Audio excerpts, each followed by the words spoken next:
This is the Transportation TV News Update. I'm Tony Dorsey reporting.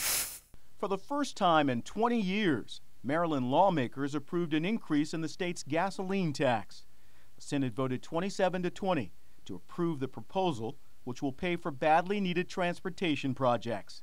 In a statement, Maryland Democratic Governor Martin O'Malley said the bill will support more than 57,000 jobs, ease traffic congestion, and build a 21st century transportation network. The fact is, you've got the Chamber of Commerce and the AFL-CIO agreeing to better infrastructure, knowing that it'll help both businesses and workers.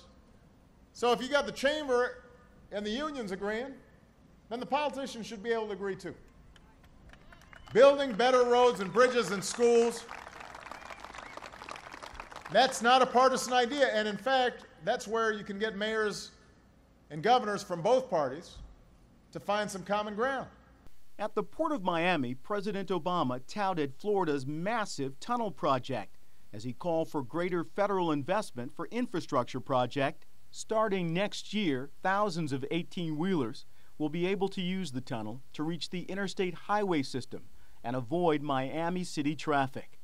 500 workers and more than 6,000 subcontractors and vendors have spent the past 3 years building the tunnel. The president's plan for federal infrastructure spending should become clearer when his budget is released in the coming weeks. That's one small step for man, one giant leap for mankind. NASA research didn't just take us to the moon, it spun off real-world products like memory foam, cordless vacuum cleaners, and LED lighting. Research leads to innovation, but the next step, implementation, is equally important. And when it comes to highways, that's where the Strategic Highway Research Program 2 comes in. By combining their resources through SHRP2, every state transportation department in the country stands to benefit from a host of research products designed to improve safety, reliability, capacity, and lead to renewal of the nation's aging highway system. And in each one of those areas, we have products that advance our transportation industry.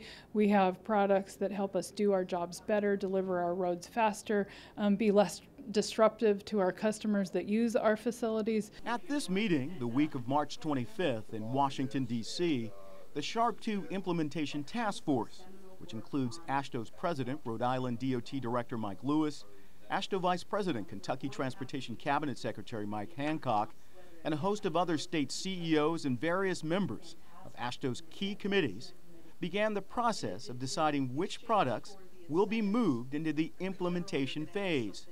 The task force is led by AASHTO's immediate past president, Kirk Steidle, director of the Michigan DOT. You know, I think it's important to realize that SHRP2 isn't an AASHTO-only initiative. While this last year states voted to put money into SHRP2, there's federal highway money in SHRP2. TRB's been involved in SHRP2, and frankly, what we are doing today is putting together the AASHTO recommendation that we can then work real closely with federal highway to come up with that joint recommendation to take back to the SHRP2 Oversight Committee, which is really the overall contracting authority for all the SHRP2 activities. That's what happens in June. Now after June, then we start rolling it out. So this last year, this same activity happened. We came to June of 2012 and said these are the priority projects. And what states saw over, say, January, February, March timeframe was a solicitation that said, here's the products that are out there. Tell us which ones you'd like to do.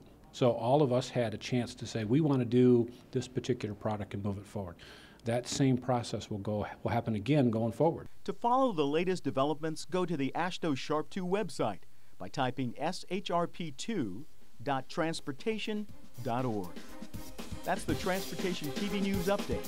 Thanks for watching.